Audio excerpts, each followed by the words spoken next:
Bueno, muchas gracias, gracias Claudia, gracias a los compañeros, compañeras, la verdad es que gracias por permitirnos compartir este panel con estas compañeras y por algo yo creo que a mí me pasó como nos debe haber pasado a casi todos los que estamos acá, seguramente de diferentes maneras. Ayer nos fuimos a dormir con mucha bronca, con mucha angustia, digo, pensar en, no sé, escuchar al papá del compañero que está peleando por su vida, el egoísmo a veces que nos sale también, o algunos de pensar en nuestros propios hijos, en este país que están destruyendo, y también con la esperanza de hacia las últimas horas de la noche ver cómo después de la represión y después de todo lo que pasó, otros compañeros y compañeras se movilizaban, salieron a caminar indignados, esa reacción. Y hoy escucharlo a Sergio y escucharte a vos, Claudia,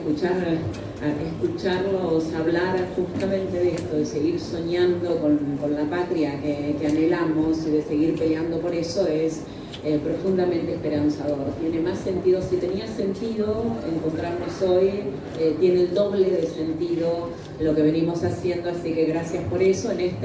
Además en este sindicato, bueno, tenemos compañeras platenses, incluso Patricia, Claudia, ¿no? Hoy cuando venía en La Plata, ustedes saben que en el Consejo Liberal de La Plata la banca de los trabajadores la ocupa una compañera mujer de la bancaria también, una parrilla, así que nos sentimos muy alojadas en este lugar, ¿no? Y esto por un lado. Después, obviamente, en una mesa como esta, en un encuentro como este, si una de las imágenes más espantosas de este último tiempo es la de ayer, esta mujer, esta jubilada, golpeada con esa atrocidad, como ahí pareciera ser que está dicho todo lo que nosotros nos convoca a seguir luchando, ¿no? Y todo, y si hablamos de género, si hablamos de mujeres, de disidencia, diversidad, ahí está, ¿no? O sea, estos que son cagones contra el FMI, pero que se hacen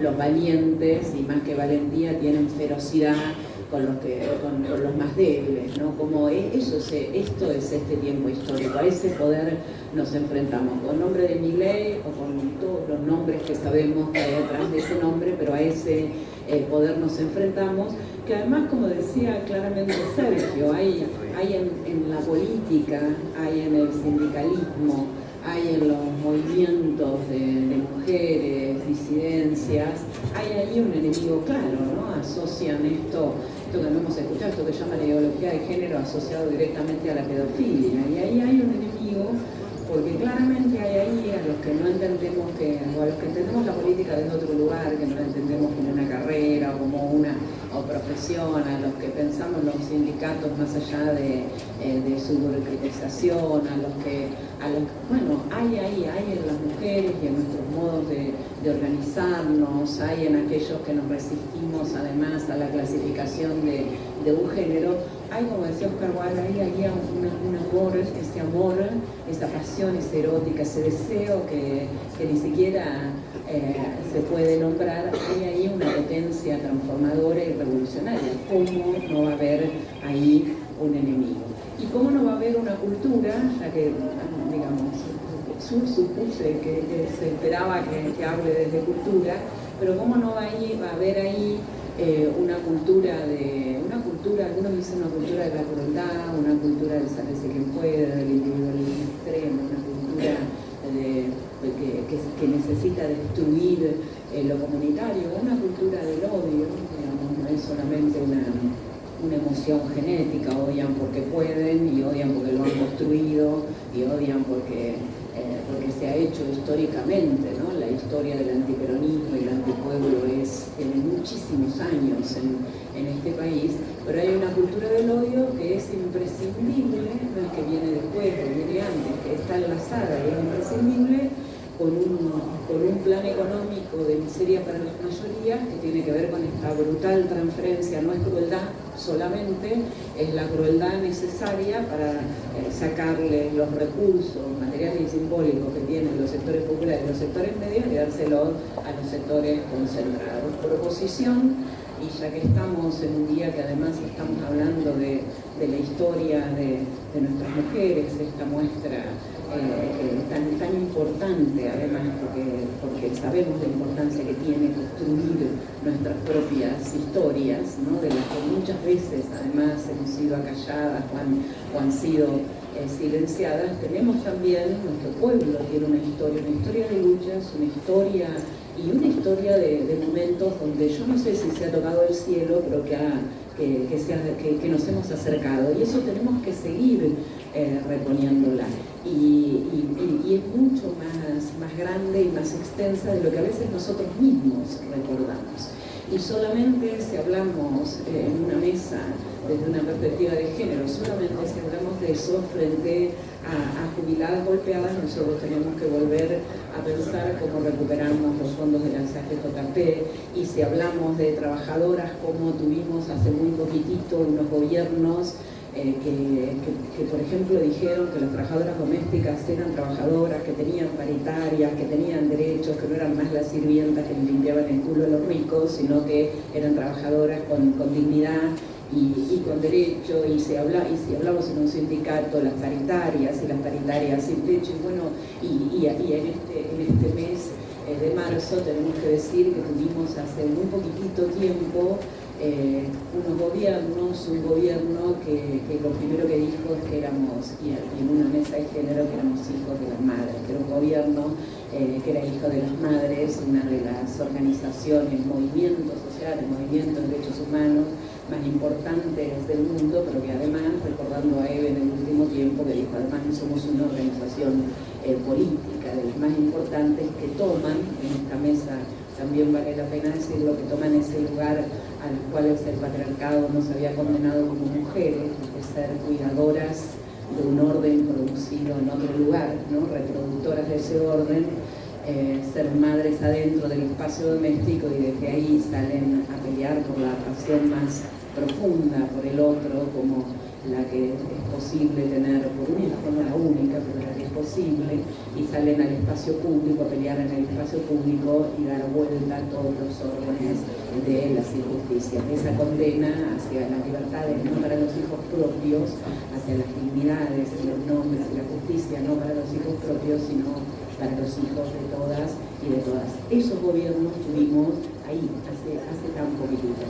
Claro que nos pasaron cosas y hemos hecho cosas, digamos, cada uno, pero las responsabilidades, pero yo creo que parte de lo que hoy nos está sucediendo, incluso en materia de género, o sea que vamos a hablar desde ahí, ¿no? Parte de lo que nos ha ido pasado, si nosotros hoy pensamos la situación de las mujeres, si pensamos, no sé, el 8 de marzo, pensamos en ese video que sale desde el gobierno nacional, bueno, ahí también tendremos que pensar que de discusiones, esto no se trata de levantar el dedo y señalar a uno o a otro, pero qué discusiones todavía tenemos que seguir dando y reponiendo, porque tal vez nos pasó que después del gobierno de Macri y con el endeudamiento feroz del gobierno de Macri, con esa economía que destruye la producción, que destruye la industria, que se sostiene solamente de su financiarización, ese modelo de endeudamiento y fuga, que como una de las deudas más grandes de la historia, lo que se continúa a ese gobierno por muchas razones, porque algunos piensan genuinamente que con Cristina no alcanza y otros piensan distorsionadamente que con Cristina no alcanza. Algunos pensaron eso, que construye un gobierno que sufre un montón de dificultades, digamos, todos lo sabemos, pero que un gobierno cuya cultura, si veníamos ese gobierno donde la cultura o el sentido común fuerte tenía que ver con la patria es el otro, con la definición de que esa definición tan radical, profunda, además enunciada además en La Plata después de una inundación el 2 de abril, ¿no? Si tenía que ver con eso, bueno, construimos la cultura del posibilismo, de lo que no podemos, no solamente hablamos hasta de unas buenas negociaciones con el fondo, de un fondo casi, yo no diría progresista, pero un fondo casi, digamos, aceptable, que no podemos seguir discutiendo, y una cultura donde no podemos hacer más, no podemos transformar mucho más de esto, no podemos llegar hasta acá.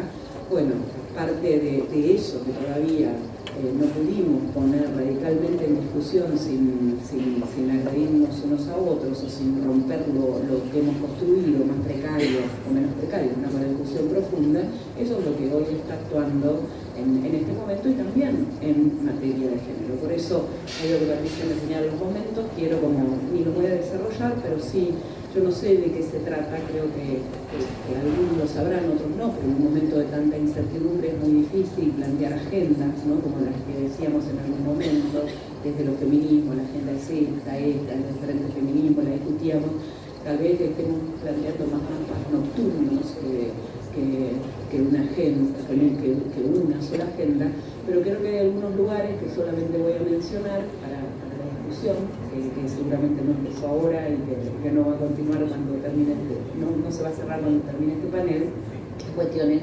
creo que tenemos que tomar, ¿no? El Estado, o sea, nosotros venimos de procesos políticos, hoy estamos ante un gobierno nacional que desarma el ministerio, no solamente los desarma, los vacía, sino que los ataca y además nos hace responsables de todo lo que no pudimos conseguir y encima nos dice que nos pasamos 3 pueblos, ¿no? Nuestros propios compañeros nos dicen que nos pasamos 3 pueblos. Bueno, posiblemente una vez más estemos ante algo que siempre supimos las feministas, que es que la historia de organización de las mujeres y voy a decir para simplificar disidencia, pero digamos, sabemos cuando decimos mujeres no estamos diciendo solamente mujeres, de organizaciones, de encuentros, de protección común, de luchas, son previas incluso a nombrarnos como feministas y que tienen muchísimos años. Tal vez tengamos que pensar en ese país que anhelamos, en ese Estado que queremos construir, cómo nuestras políticas públicas hacia adelante tendrán que centrarse todavía muchísimo más en esas agendas y en esos lugares, muchísimo más en lo que a veces han sido bajadas de políticas y burocratizaciones estancas que no nos han permitido tomar esa fuerza que está dentro de nuestro pueblo. Si el Estado es la síntesis de las relaciones de dominación, el Estado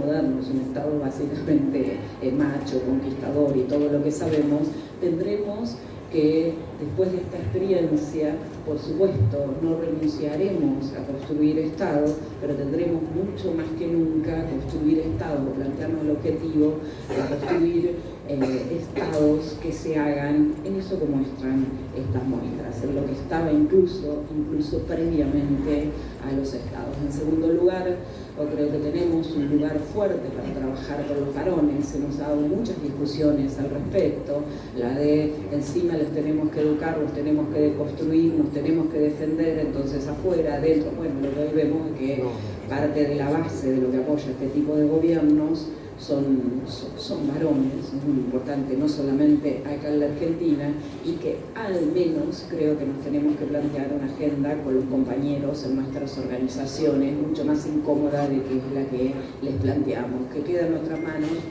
ha quedado en nuestras manos, no, digamos, podemos decir varias de esas cosas, pero que al menos desde ahí lo vamos a tener que seguir haciendo. Por supuesto, la agenda de cuidado sigue siendo una agenda en la cual tendremos que realizar muchas cuestiones, pero nos tendremos que pasar mucho más que 3 pueblos, nos tendremos que pasar infinita cantidad de pueblos, pero que tendremos que seguir retomándola. Y quiero decir, en ultimísima instancia, y con esto cierro, que como parte de lo porvenir, nosotros, y también como parte de lo que explica lo que está pasando, parte del horror de lo que está pasando, es que acá en esta Argentina nuestra le dispararon en la cabeza 3 veces en un arma que después se la probó 300 veces y la bala salió a nuestra compañera, a la que para muchos de nosotros es nuestra conducción, a Cristina.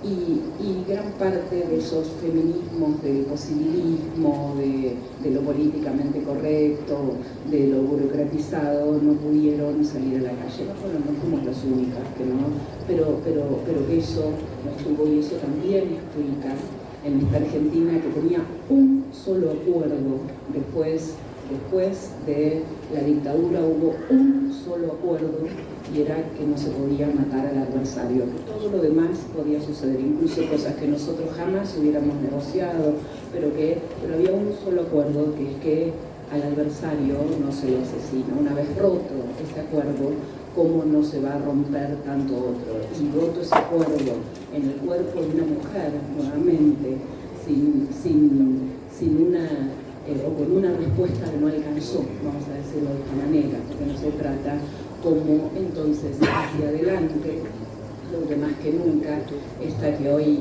además sigue siendo una mujer de lengua suelta, como no pueden soportar, ¿no?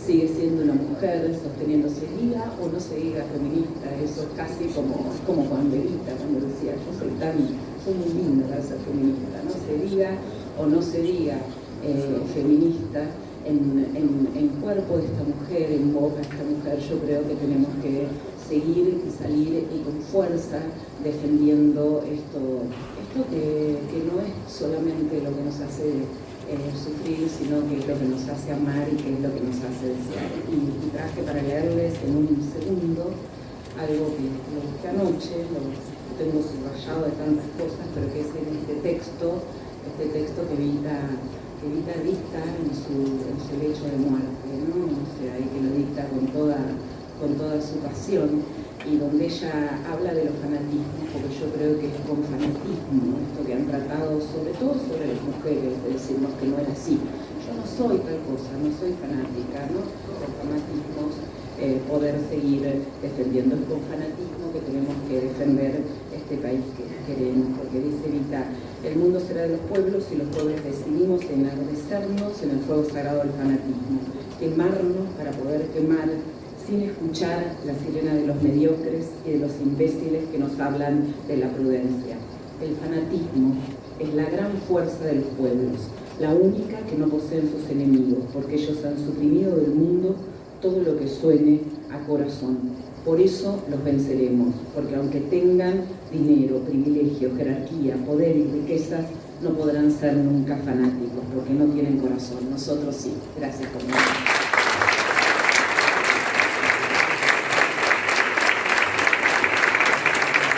Muchísimas gracias,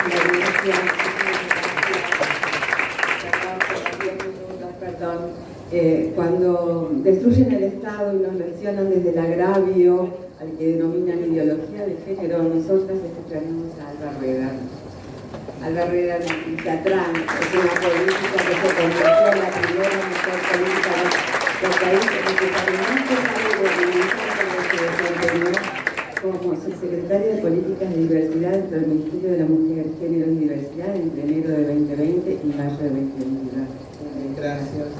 Muchas gracias, muy buenos días a todas, a todos, a todes. Gracias a mis compañeros también acá de la bancaria. Gracias Patricia, gracias por la convocatoria y por la invitación. Siempre, siempre con nosotras ahí, realmente hermosa la gestualidad.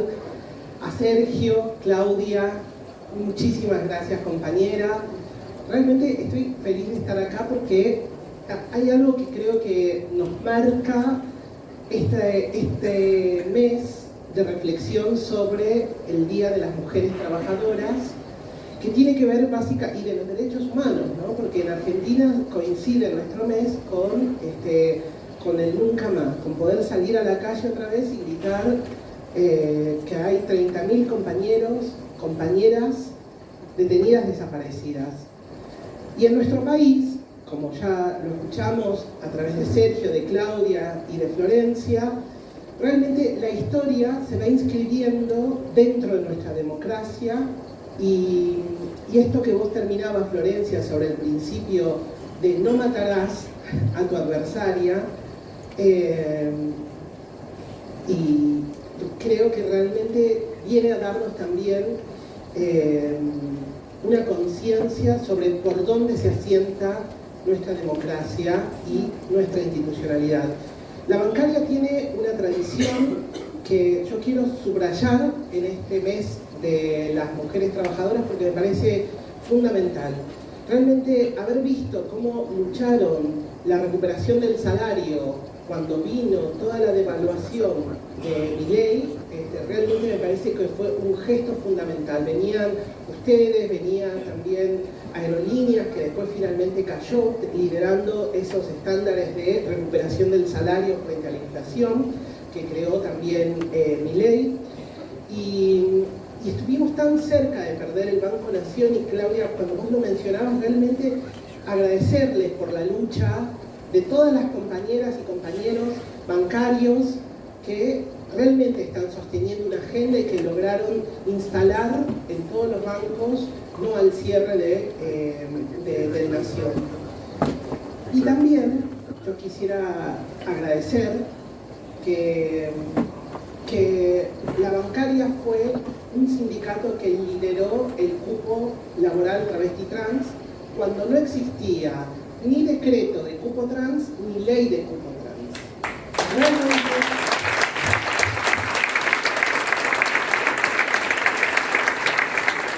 gracias a ustedes por haber liderado este movimiento social, político, que pudimos transformar e inscribir dentro de un marco normativo nacional, que es el trabajo digno, un trabajo formal, un trabajo con aportes, con jubilación paga, para muchas personas trans. Por primera vez en la historia argentina había una medida de acción afirmativa hacia uno de los colectivos y poblaciones más excluidas, y que realmente esto no es una posición ideológica, como nos suelen decir, está descrito por cada uno de los estudios sociales que se hizo sobre la comunidad o sobre la población trans en Argentina.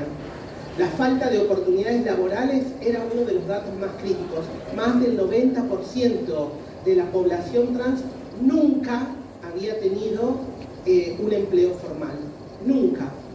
Todos los estudios, aquellos que hicimos en La Matanza en el 2012 por la ley de identidad de género, junto con nuestra compañera y lideresa Amancay Diana Zacayán, así como los que se organizaron desde las organizaciones sociales, lideradas también por Ali, por Luana Belkins, así como el estudio que se hizo también en el Mocha Celis. Todos los datos sociales, desde que lo estudió el Estado, desde las organizaciones, todos los registros dan cuenta de una desigualdad estructural que solo se puede salir ahí con un Estado presente. Por eso realmente agradezco que un sindicato esté liderando, no solamente ideológicamente, sino también con la lucha en las instituciones para poder recuperar nuestra democracia. Y repudio en ese mismo sentido la represión del día de ayer hacia las trabajadoras, trabajadores, hacia nuestras compañeras y compañeros jubiladas y jubilados que marcharon por un salario digno también, o por una recuperación de su salarial no, porque es por meses, de la jubilación de manera digna. Y me parece que el repudio al gobierno fascista lo pudimos mostrar durante todo este año. Quiero subrayar que el movimiento LGBTI+ acompaña, está y forma y crea democracia en Argentina. El 1 de febrero...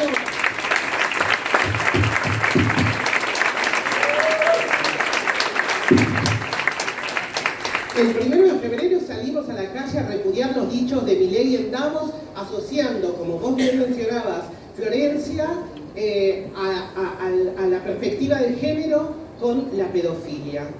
Esta situación inaceptable que escuchó el mundo para que Milei dialogue con la extrema derecha internacional, realmente recibió la primera movilización que los medios de comunicación han registrado de 1 millón de personas en la calle, en las provincias y en las embajadas.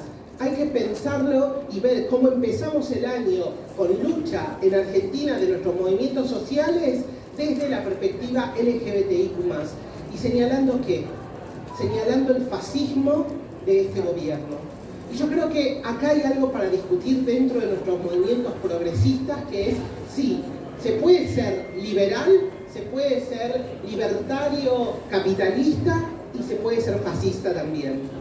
Y esto es lo que salimos a repudiar y a caracterizar de este gobierno. Hoy, para nosotras, realmente se han creado 2 estándares de democracia.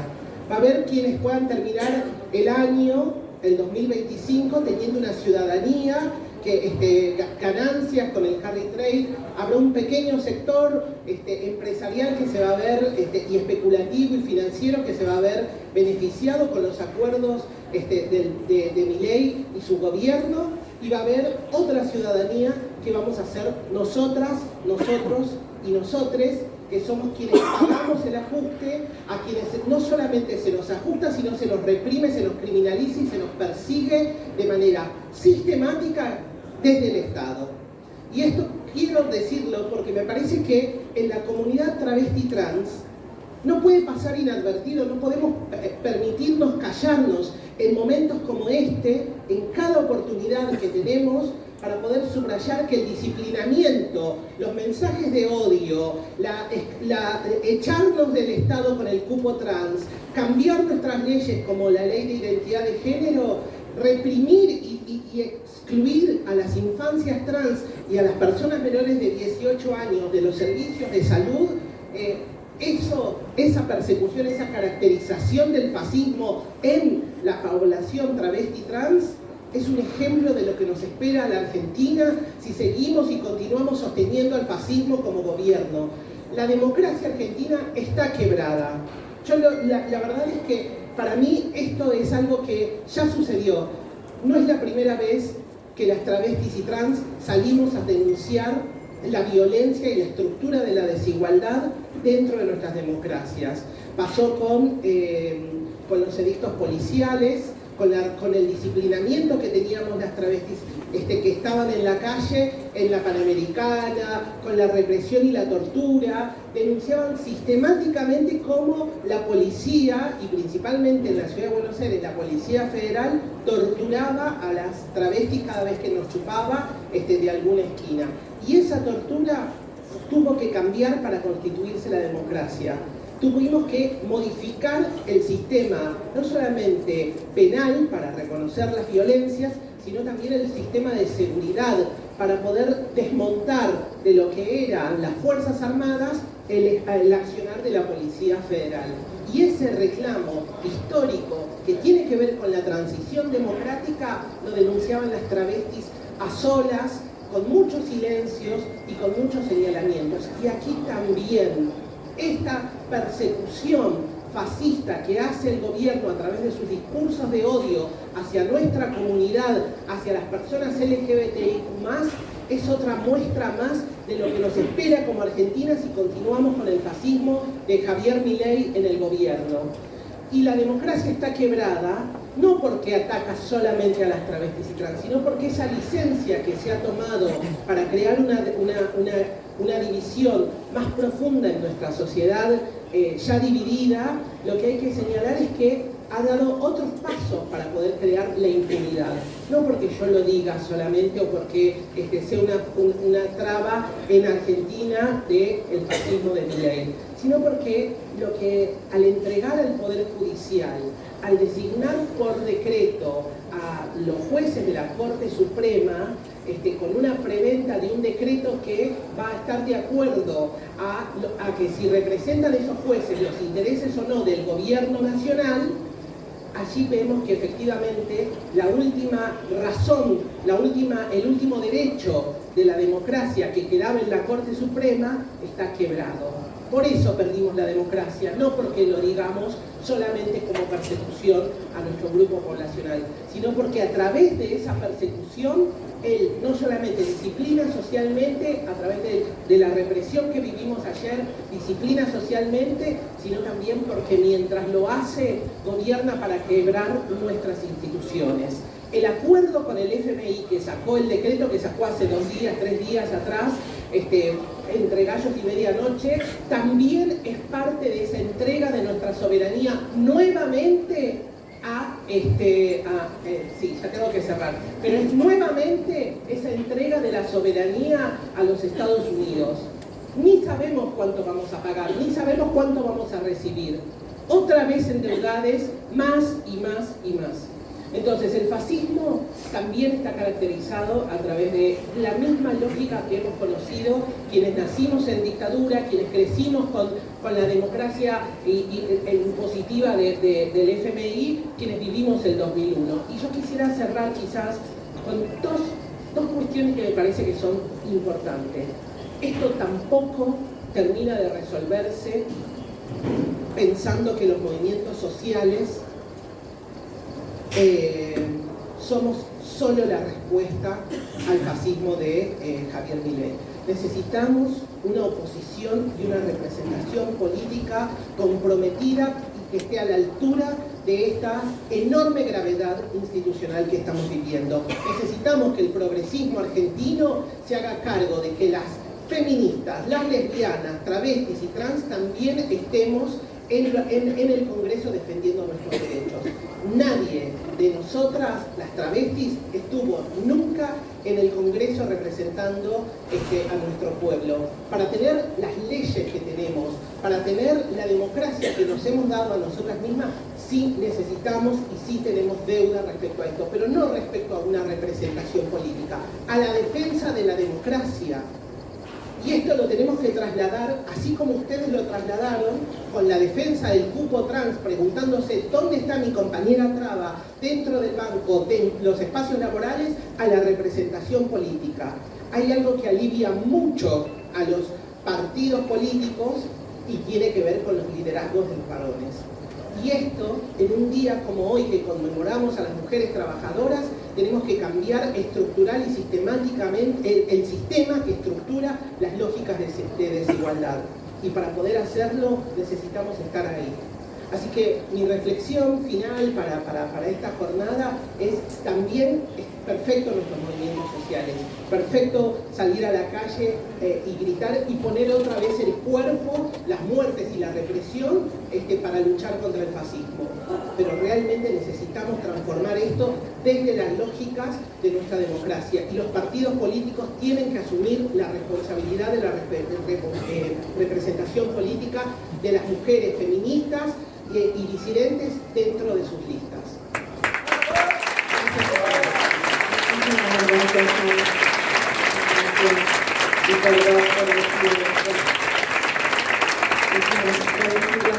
Es una nota dominante y se ha profundizado en el flagelo que nos afecta de manera diferenciada. Por ello tenemos con nosotras a Lucía Silvi Ogón, que es economista, ex secretaria de Políticas de Igualdad, economista magna cum laude de la Universidad de Buenos Aires y magíster en Estudio del Desarrollo Internacional del Instituto of Social Studies de Holanda. Bienvenida y gracias. Muchas gracias, compañeras. Muchas gracias. Hola a todos, a todas, a todos. Gracias por la invitación. Siempre un placer estar con las compañeras de la bancaria, Claudia. Y bueno, me invitaron para hablar un poco del programa económico. Igual ustedes tienen un secretario general que es un economista feminista, así que me parece que, no, lo digo de verdad, habiendo trabajado con muchísimas organizaciones sindicales, a veces hay mucha brecha entre lo que las compañeras conocen, manejan, trabajan, disputan y lo que sus representaciones después dialogan, y la verdad que estoy maravillada con las palabras de hoy a la mañana de Sergio. ¿Qué decirles? La verdad que nos encontramos por el 8 de marzo, pero ahora también por el 12 de marzo, porque lo que vimos ayer es realmente tremendo y seguramente va a quedar marcado en la historia. Y mirando un poco el lema del encuentro de hoy, que es potencia y fuerza de la organización colectiva, le agrego también la potencia y la fuerza que nos puede dar tener herramientas y propuestas para discutir una distribución de la riqueza distinta, ¿no? Yo creo que pensar en estas propuestas, pensar en algo alternativo, no es solamente un ejercicio antidepresivo del presente, sino que nos para distinto para discutir este presente, ¿no? Pensar que hay alternativas para esto que estamos viviendo. Ustedes saben que el único, entre comillas, logro del programa económico de Milei, ¿cuál puede ser? ¿Cuál es? La inflación, ¿no? En términos relativos, porque todavía tenemos siendo un país con una inflación muy alta para el resto del mundo. ¿Y cómo lo logró? Bueno, con dos cosas. La primera, el ajuste, ¿no? Un ajuste que es el más grande de los últimos 30 años de historia, para terminar con 14 años de déficit, ¿no? No importa para nada el déficit, un poco importa. ¿Importa como para hacer la centralidad? No. ¿Importa como para olvidarlo completamente? Y tampoco, ¿no? Porque eso después se nos viene en contra, después lo podemos retomar. Pero se hizo el 26% del ajuste del gasto público, en parte, como dice, con licuadora, que es simplemente dejando estar los ingresos y que suba la inflación, y la otra mitad con motosierra, que es decidir esto no solo lo devalúo en su presupuesto, sino que dejo de gastar, ¿no? Las dos cosas. Ese ajuste, nosotros monitoreamos junto al CELS todas las políticas que cubren las cuestiones de diversidad de género, de políticas de cuidado de las poblaciones, de básicamente de cómo vive la gente, y de 50 políticas en un año destruyeron 45, ¿no? El 90% de las políticas ya está completamente desmantelada, destruida, y puntualmente además las cuestiones, por ejemplo, que son de infraestructura, ¿no? Ahora estábamos viendo lo que pasa en Bahía Blanca. El año pasado el gobierno de Milei decidió gastar solamente el 9% de la plata que tenía destinada para construir y ampliar hospitales. Hablamos de inseguridad, pero el gobierno de Javier Milei decidió el año pasado gastar el 0% de la plata que tenía destinada para construir nuevos espacios de atención a las adicciones, ¿no? Entonces, todas estas cosas que está bien, y lo hago con autocrítica, mucha gente piensa, a mí que me cambia que se vaya al Estado si el Estado no estaba, ¿no? Esto para anotar y repensarnos, pero en la práctica empezamos a ver el impacto de todo eso. Hizo todo eso pesando primero sobre los jubilados y jubiladas el ajuste, la principal parte, y la segunda parte sobre el final del año, sobre las provincias, ¿no? Cortó las transferencias, y esto es importante porque mucho de lo que el Estado no está haciendo te dice, bueno, que lo haga la provincia, pero es esa provincia a la cual le recortó ingresos. Y la otra parte de cómo logró bajar la inflación, no solo es el ajuste que le da una señal a todo el resto de la economía de che, no gaste porque no hay nadie que tenga plata, así que no te pongas a contratar gente, que nadie te va a comprar nada, sino que también la hizo con la devaluación que hizo a inicios del año pasado y que después fue manteniendo cada vez más el dólar apreciado, porque finalmente en Argentina la inflación es por el dólar. Hay un círculo vicioso entre el dólar y la inflación, porque hay inflación, vamos al dólar, y porque todos vamos al dólar y después hay que devaluar, hay inflación. Así que en realidad lo que hay que cortar es ese círculo vicioso. No hay crédito del FMI que en principio vaya a romper eso, aunque las cláusulas de este nuevo crédito son secretas, ¿no? O sea, los personajes son los mismos, pero supuestamente el resultado va a ser distinto, pero todavía no sabemos qué hay en ese libro mágico que Milei escribe en ese video que subió a las redes. Pero en principio nada de lo que venga de un acuerdo del FMI viene a solucionar ese problema. De hecho, lo que hablan en general es del gasto público, que es en pesos, y nada de resolver esta cuestión, que es en dólares. El dólar, en todo lo que va de este año, se fue además apreciando, ¿no? Y eso es una película que empieza bien y termina mal. Empieza bien porque muchos argentinos y argentinas dicen, me da la plata para ir a Brasil, ¿no? Bueno, me siento bien, puedo importar. Así empieza, pero claro, después de un tiempo, el empresario también hace la misma cuenta y dice, no me conviene fabricar esto acá, mejor lo importo, ¿no? Y si lo importo no necesito trabajadores, así que voy despidiendo. Y ese circuito ya empezó en Argentina, empezó el año pasado, como decía antes Sergio al principio, ya hubo despidos en el sector privado formal, en sectores muy masculinizados, esto pensando en los votantes de Milei que han sido una mayoría de varones. Esos dos sectores que mencionó, ¿no? Construcción, industria, son rubros todavía muy masculinizados. Así que los que perdieron también son ellos, ¿no? Quizás un poquito más solapado, un poquito más disfrazado que la secuencia que hemos visto en los 90, que es muy parecida, porque esa persona echada de una fábrica en el 93 era un desempleado, pero en el 2025 se abre una app, está en Rappi y te dice, no, yo estoy empleado, ¿no? Quizás no tengo muchos pedidos, quizás no gano nada de plata, pero estoy empleado. Y digo todo esto porque pensando en propuestas, una de las cosas que se viene cuando empiece a empeorar la tasa de desempleo, porque este año va a empeorar, porque van a mantener el dólar apreciado, que quieren ganar las elecciones, es la retórica de la reforma laboral. Cuando empiece a subir la tasa de desempleo van a decir, bueno, lo que pasa es que acá lo que hay que hacer es bajar costos laborales. Nosotros ya sabemos que la historia refuta eso. En Argentina ya bajamos 10 puntos los aportes y contribuciones en los 90, y en ese periodo se triplicó el desempleo. Así que así no funcionó. No es que porque era más barato contrataron a alguien. Y después pasó lo contrario. Entre 2013 y 2015 se triplicó el salario mínimo vital y móvil, o sea que subieron los costos del empleo, y sin embargo el desempleo bajó a la mitad, ¿no? Así que por lo menos esa fórmula en Argentina no funciona.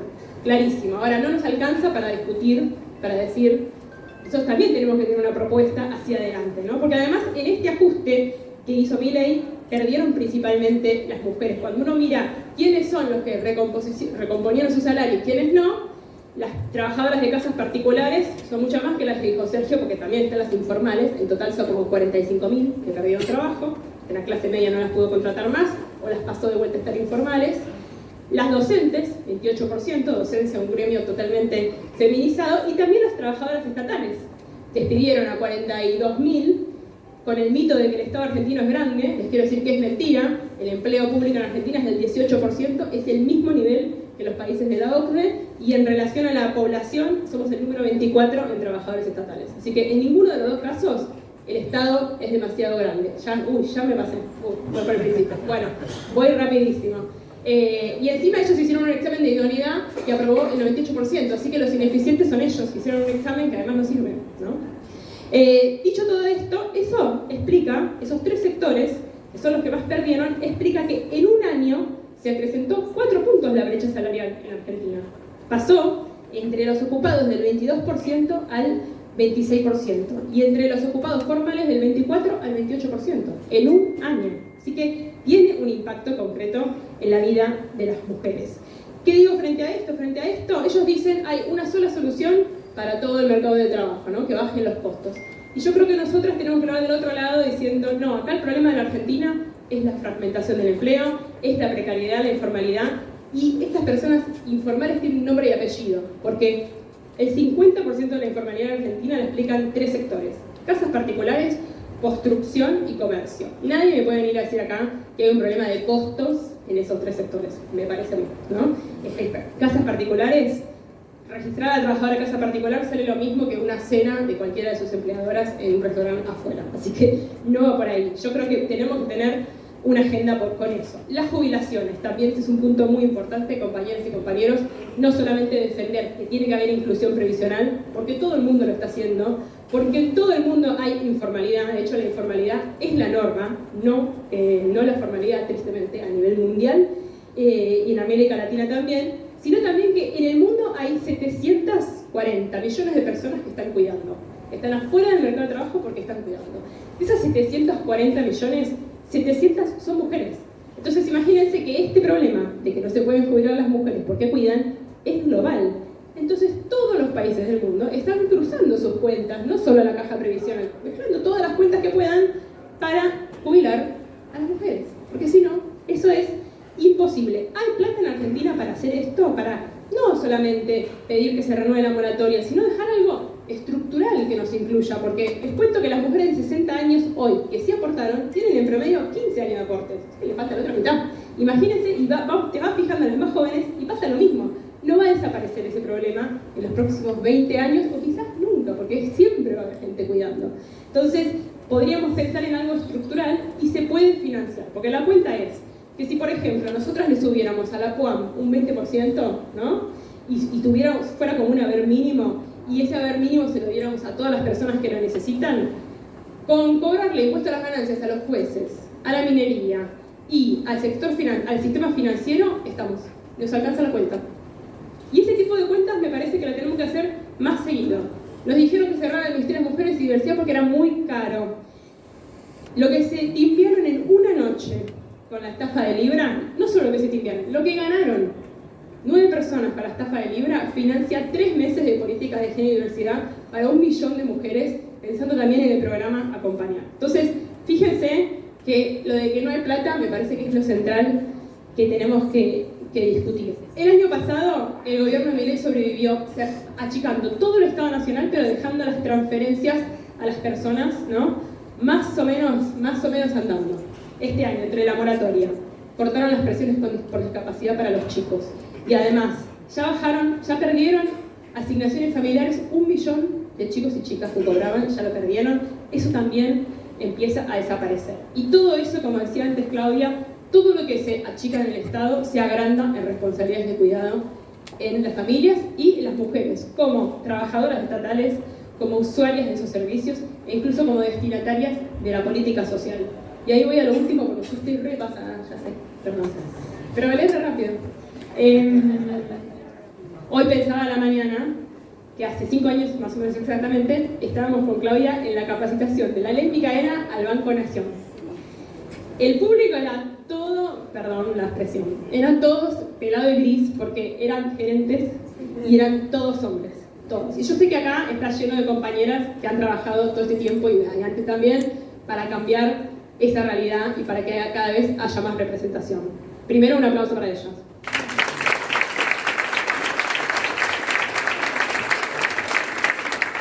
Y pienso, de esa parte está acá, porque fue muy convulsionada esa conversación y todo lo que generó la ley Micaela después, con mucha autocrítica también, bueno, cómo nos repensamos también en esa agenda que sigue para los feminismos, para los transfeminismos populares. Y creo que la cuestión de los varones es central, el convencimiento de que ese mundo que pensamos es también mejor para ellos, no es solamente una responsabilidad nuestra, sino es esta discusión de ir a disputar la riqueza, ¿no? De ir a pedir para esas mujeres que cocinan la torta del país el pedacito de torta que les corresponde, ¿no? Al final, pues si dicen, no, que vamos a esperar a que crezca la torta, después la repartimos. No, dale a la que cocinó la torta. Y creo también para adelante que es un desafío cruzar mucho más la agenda de la política social con la agenda feminista, porque separada perdemos todos. La agenda feminista parece una cuestión banal y la agenda de la política social, aunque está llenísima de compañeras, después la terminan definiendo en una mesa solo entre varones. Y sin perspectiva de género y sin perspectiva feminista, tampoco termina de dar los resultados, porque la pobreza está llena de mujeres que están cuidando. Entonces, no robo más tiempo, solo agradecer, estar a disposición para seguir pensando estas propuestas que como todo el que hace se equivoca, pero me parece que tenemos que trabajar en ese sentido si queremos imaginar algo distinto, no solo para el futuro, sino para el presente y poder decir con mucha certeza, con mucha firmeza y sobre todo las mujeres y diversidades que nos han educado adrede lejos de la plata, poder decir que sí hay plata, que nosotras la generamos y que salgamos a la calle para recuperarla. Gracias.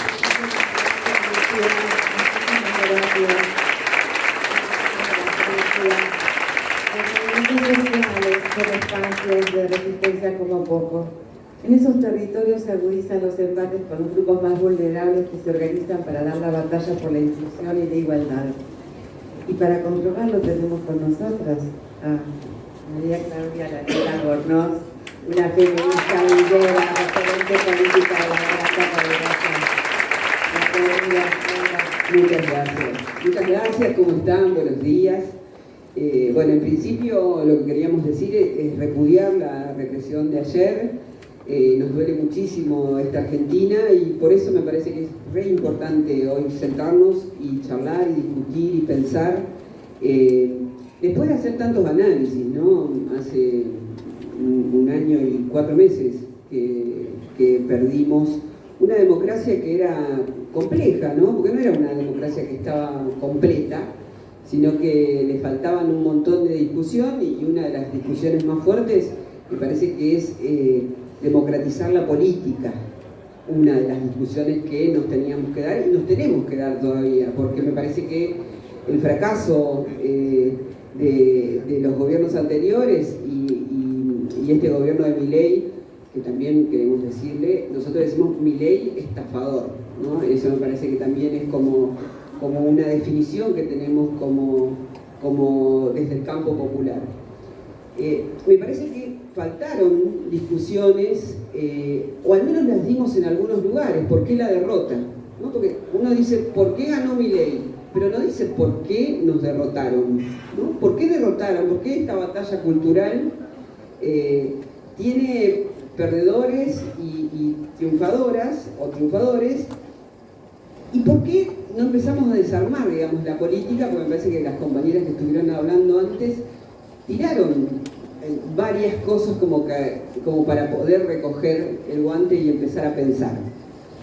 Porque me parece que si no nos vamos a privar de algo que es muy importante y lo vamos a volver a repetir, ¿no? Y la Argentina viene repitiendo, nosotras y nosotros venimos repitiendo muchos errores que son los que lo hicieron fuerte a Milei.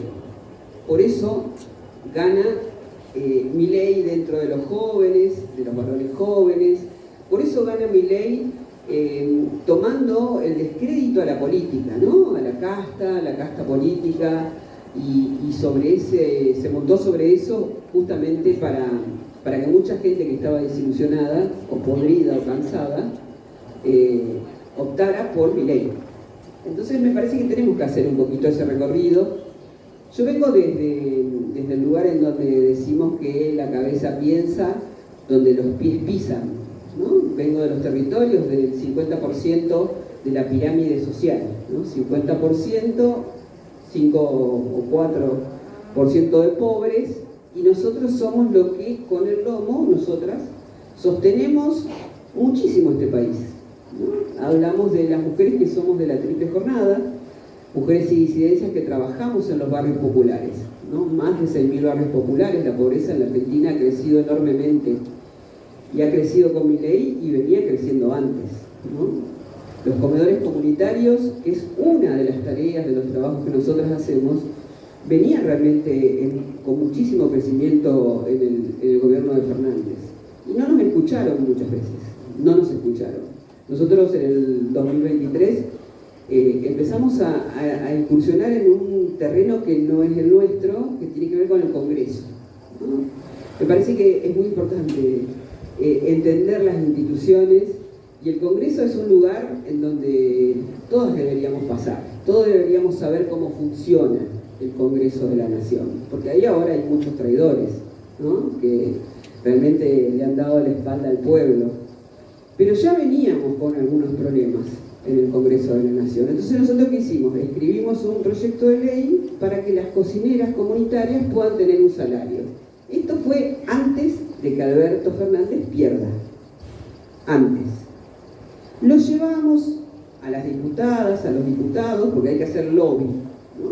Hay que hacer lobby, entonces vos tenés que ir, golpear la puertita, mostrarle el proyecto, explicarle lo importante que eso es para nuestro sector y sobre todo para el sector empobrecido, ¿no? Que es muchísimo en la Argentina y es cada vez más.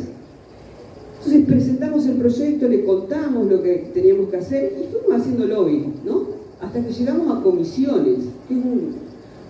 Para ir a discutir a comisiones es re difícil. La verdad que yo, que vivo en Barrio Chalet, en la ciudad de Santa Fe, y mis compañeras que viven en la Villa 31, en la 21, en Barracas, nos era muy impresionante sentarte en un recinto donde hay asesoras y asesores, que son los que los diputados y diputadas le pagan para que hagan una tarea parlamentaria, ¿no? Para que investiguen, para que estudien cuáles son las situaciones que llegan hasta ese lugar. ¿Uno qué piensa? Vos hablabas con una diputada y te decía, sí, el salario para la... Sí, claro que sí. Y después te agarraba la asesora. La asesora no te asesoraba para pasar, digamos, un escollo, para pasar una dificultad. No, te decían, no, eso no, así no. O sea, no trabajaban para el pueblo. No trabajaban para el pueblo empobrecido, que era el que necesitaba sí o sí un salario, porque trabajar en un comedor comunitario lleva muchísimas horas. Entonces, hoy tenemos esta dificultad de la triple jornada, porque la jornada para el mercado se amplió. O sea, nosotros no somos asalariadas, no tenemos un salario al final del mes, no tenemos un sindicato que pueda pelear nuestras condiciones de trabajo. Entonces, nosotras lo que hacemos es trabajar ahora mucho más para el mercado, que es un mercado en donde las reglas las puso Milei. Las reglas de la explotación. Hoy estamos súper explotadas, mucho más explotadas. Entonces, una vecina de un barrio popular que va a limpiar la casa de otra familia cobra 2.000 pesos la hora. 2.000 pesos la hora. Sale un sachet de leche, un kilo de pan. En Santa Fe el colectivo está en 1.440, como en muchas provincias de la Argentina. Porque acá hay muchos subsidios, pero en las provincias no. Entonces una vecina, para ir a limpiar la casa de otro, tiene que pagar, porque a veces no tenés descuento, tenés que pagar, y una hora es para el colectivo, otra hora es para la leche, y la otra hora es para volver. O sea, trabajaste 3 horas y compraste un sachet de leche. Por eso los ingresos se nos destrozaron y necesitamos más trabajo. Entonces tenemos 4 trabajos y se achicó muchísimo lo que es el trabajo comunitario.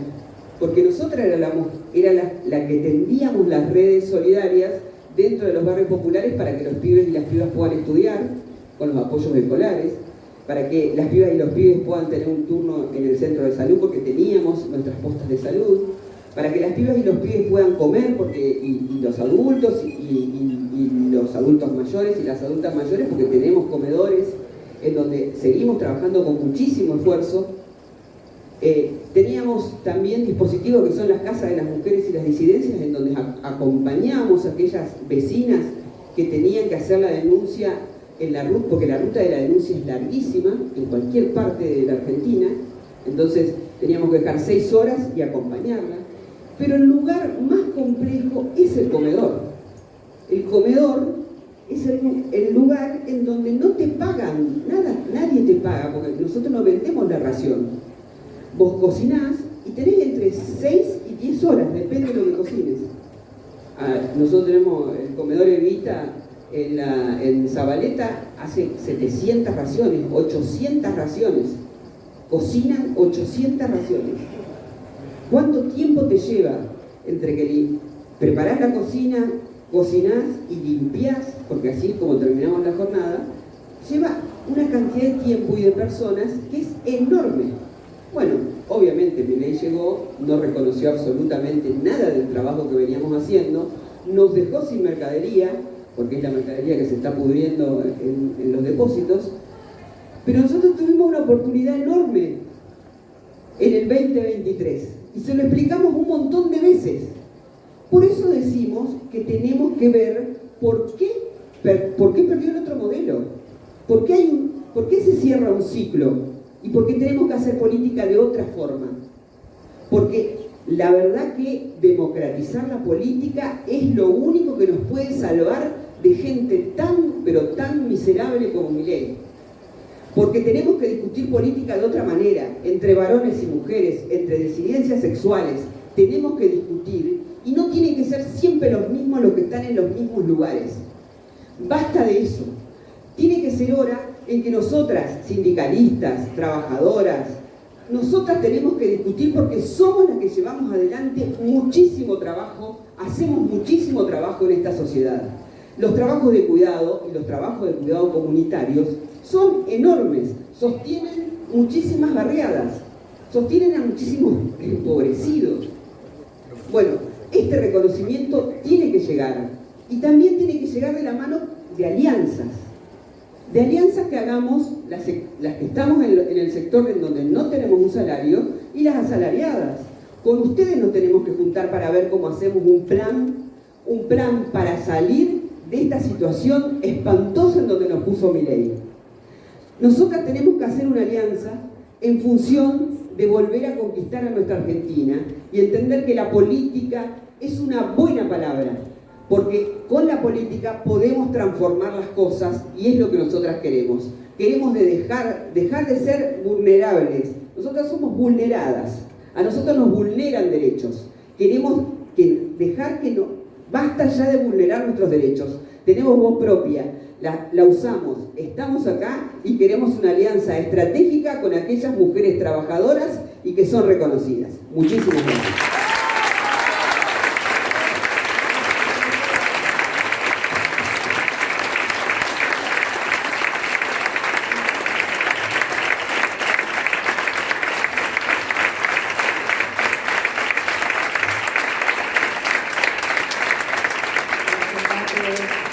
El capitalismo no son sobre nosotras y nosotras, y podemos aprender de experiencias cercanas que nos marcan otros derroteros. Por esto, pero por otras muchas razones, invitamos a Patricia González Viñoly, politóloga, feminista, militante popular y presidenta de Género y Feminismo del Frente Amplio de Uruguay. Bienvenida.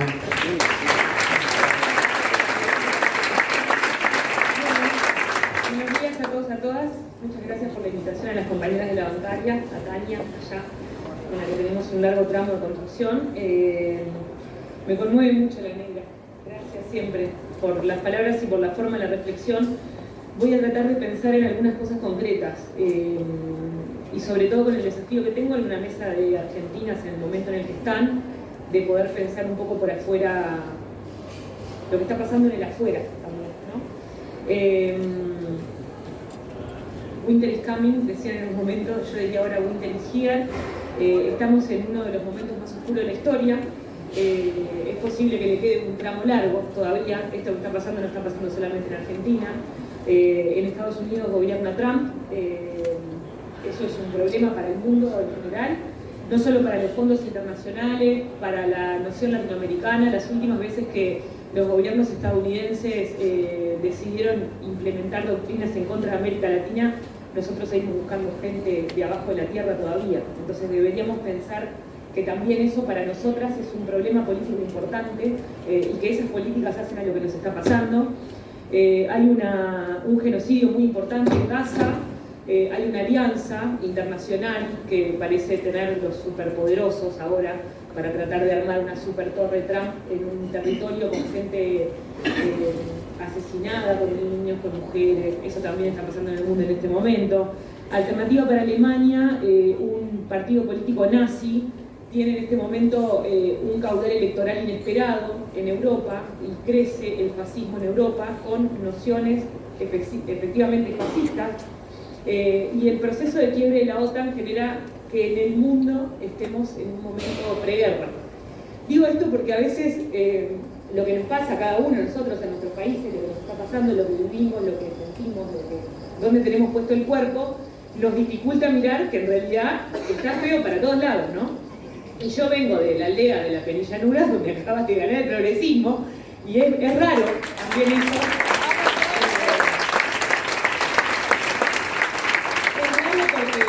Porque estamos felices, porque luchamos mucho para eso, porque caminamos, porque construimos, pero porque también queremos ser parte de una América Latina unida. Y digo esto porque me parece que la primera discusión que tenemos que dar, no solo en Argentina, sino en el resto de América Latina, es pensar que los modelos de desarrollo por países no existen y deberíamos empezar a discutir un poco más esto y deberíamos poner a toda la economía a pensar que no existe el modelo de desarrollo de un país solo. Los modelos de desarrollo y las estructuras para el desarrollo político siempre van a ser regionales y en este momento mucho más que en otros momentos de la historia. América Latina tiene potencialidades muy importantes. Toda esta discusión sobre los materiales críticos y lo que le importa a los europeos, lo que le importa a los chinos y lo que le importa a los yanquis de nosotros es que en realidad somos un continente muy poderoso, somos un continente rico, pero somos un continente que tiene una desigualdad enorme y que tiene un montón de gente que no come. Ese es el principal problema que debería preocuparnos al progresismo latinoamericano, que ese es el problema que tenemos nosotros, que no logramos redistribuir y que no hicimos procesos que redistribuyan, donde todos logremos vivir de una forma digna. Ese es nuestro proceso político. ¿Cómo vamos a construir ese nosotros? Bueno, lo primero es que me parece que la política tiene que hacerse muchas preguntas. Yo soy orgánica del Frente Amplio, siempre que yo digo izquierda, ustedes pónganme popular, porque yo sé que para ustedes tiene otra connotación o lo analizan de una manera distinta, pero nosotros hablamos de la unidad de la izquierda. Yo milito en el Frente desde hace muchos años y fui parte del proceso de autocrítica cuando perdimos el gobierno. Yo fui dirigente política cuando perdimos el gobierno y fui a los congresos a escuchar cómo los compañeros nos criticaban a lo que estábamos haciendo ahí. Y eso fue lo que nos convirtió en ser gobierno de nuevo, porque logramos escuchar lo que la gente estaba diciendo a nosotros y tenían razón. Y si no tenían razón, no importa, porque no existe una verdad que construyan los dirigentes. La política tiene que ser una política de las bases, tiene que ser una política de los territorios. Y para eso también tenemos que disfrutar el uso del tiempo, compañeros. Yo, de verdad, y lo digo y lo he dicho muchas veces, y tengo esta impunidad que tengo porque soy uruguaya, entonces, que tenemos que disputar cuánto tiempo hablamos cada uno. O sea, no podemos considerar que nos estamos escuchando, que queremos escuchar al otro, que queremos construir con el otro. Si nos sentamos y uno habla una hora, el otro habla una hora, el otro habla una hora, y después tenemos 10 minutos cada una de las compañeras para hacer una cosa muy sintética. El feminismo tiene que disputar el tiempo. El feminismo tiene que disputar la forma de construcción política. Porque hay algo muy importante en esto que dice la negra, que es que democratizar las estructuras políticas no es hacer que los otros vengan y se adapten a mi forma en el Congreso y a la ropa que me tengo que poner yo, la forma en la que tengo que hablar yo. No, es que las instituciones y las organizaciones tienen que parecerse a los pueblos. Nosotros tenemos instituciones que son coloniales. Ahora, en vez de nosotros volvernos coloniales cuando entramos a las instituciones, deberíamos ser capaces de poder construir de forma popular una transformación institucional que permita que eso se parezca mucho más a los pueblos en los que estamos. Voy a decir dos cosas más concretas. La agenda feminista es toda la agenda. Es la agenda del cuidado, es la agenda de la seguridad social, es la agenda del narcotráfico, es la agenda de la precarización de las mujeres en los territorios, es la agenda ambiental, es la agenda de la violencia, es la agenda económica, es la agenda de la integración regional y es la agenda de la educación sexual. Me niego a que la agenda del feminismo sea la agenda de las mujeres y de la paridad, porque esa es la agenda liberal y yo no soy liberal.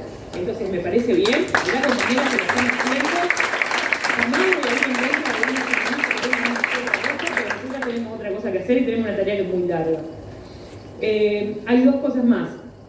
La resistencia que tenemos que construir ya la conocemos y es la que conocemos las mujeres. La resistencia son las travestis, la resistencia son las mujeres negras, la resistencia son las mujeres precarizadas, las resistencias son las cocineras, son las madres solas.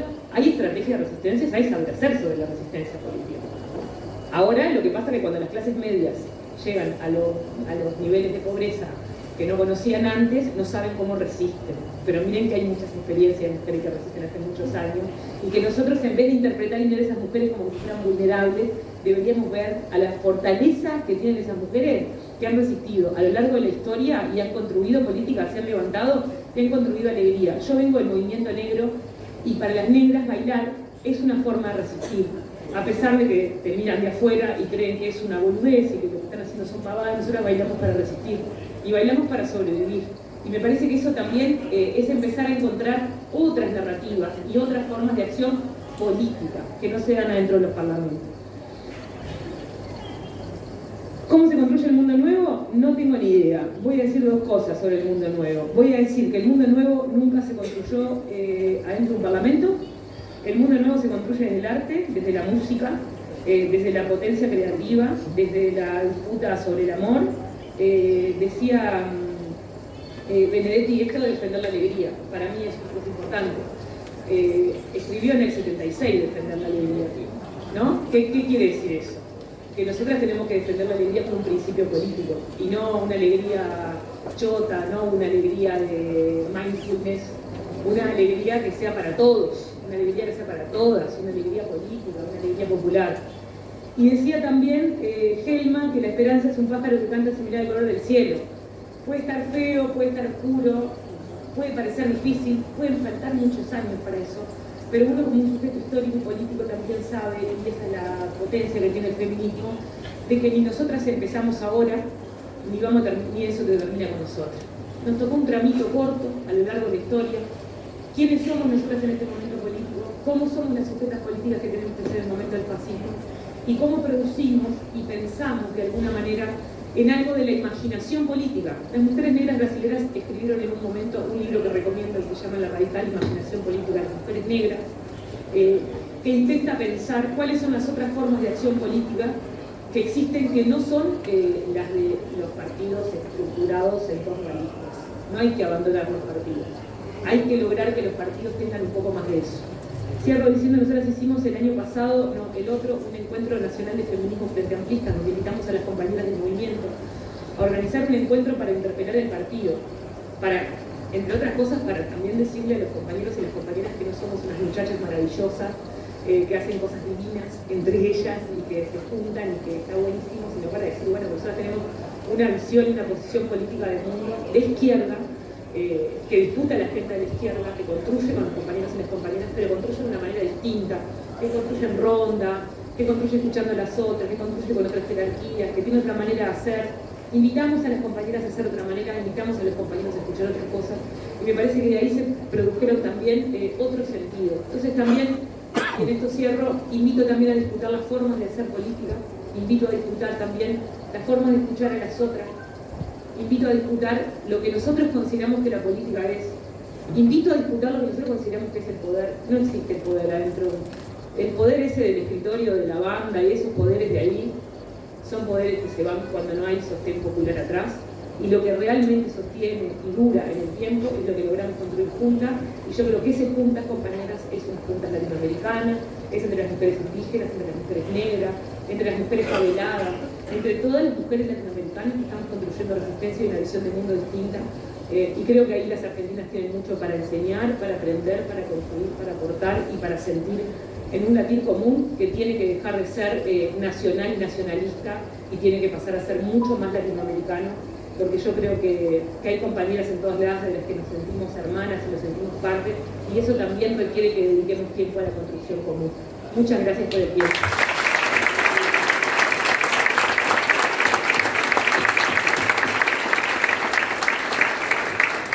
Muchísimas gracias, Patricia. Entonces, finalmente, ¿cómo entender lo que nos pasa? ¿Qué nos espera? ¿Qué debemos hacer para cambiar este escenario actual? Para eso invitamos a nuestra Ana Arias, decana de la Facultad de Ciencias Sociales de la Universidad de Buenos Aires, trabajadora social, magíster en política social y doctora en Ciencias Sociales por la Universidad de Buenos Aires. Bienvenida, Ana, a pensar con nosotros. Bueno, para mí es un enorme honor estar acá. Lamento que no voy a poder responder esto que me han pedido. Si pudiera, me encantaría, pero sí me animo a traer algunas reflexiones después de haber escuchado a estas hermosas mujeres y sus potentes ideas. A mí me habían pedido que pensara esta etapa de pérdida de derechos con ustedes, que trajera una reflexión acerca de eso. Y quiero traer a partir de dos ideas. Y la primera es que tenemos que reivindicar la discusión política, la potencia política, y por eso tenemos que darle entidad política al problema que estamos enfrentando. El 8M, yo estaba en la marcha y la indignación era el famoso video que salió, bueno, ustedes lo deben haber visto, y lo que me pasaba a mí era que me generaba un grado de indignación enorme y me generaba un enojo del orden como moral, ¿no? Y esa posición, digo que me pasaba a mí para no ponerla en otro, es un enorme error, porque cuando uno moraliza el problema político, cuando uno no lo discute políticamente y tiende a pensar que el problema es como del otro que es bruto, que no sabe, no. Se está disputando un modelo de sociedad, se está disputando un problema político. Nosotros tenemos que poder contestar políticamente esas cuestiones saliendo del lugar de la indignación. Y el lugar de la indignación muchas veces me parece que es un lugar que termina llenándonos de impotencia frente a las acciones que tenemos que encarar. Por eso yo, más que de la lógica de los derechos, quería hablar de la lógica de la responsabilidad.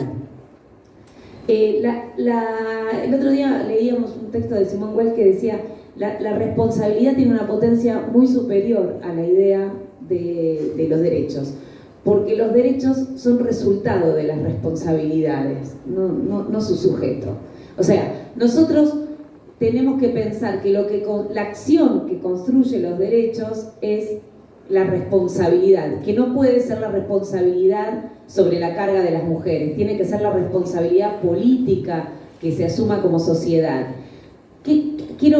Cuando hablamos de los derechos sin pensar, yo por ejemplo soy peronista y creo firmemente en que donde hay una necesidad hay un derecho, pero también creo que donde hay un derecho tiene que haber responsabilidad institucional que lo garantice, porque si no asistimos a festivales de derechos, donde vos tenés derecho a estar callada, yo tengo derecho a gritar, y va a ganar la que tenga más poder de nosotras dos para imponerlo. Entonces me parece que pensar en cómo nosotros nos responsabilizamos, otro día pensaba en esta idea de Celsi que decía la militancia es la responsabilidad sobre la responsabilidad del otro, ¿no? O sea, en algún punto militar es responsabilizarse de la etapa, del desafío que uno tiene, y la militancia siempre es situada.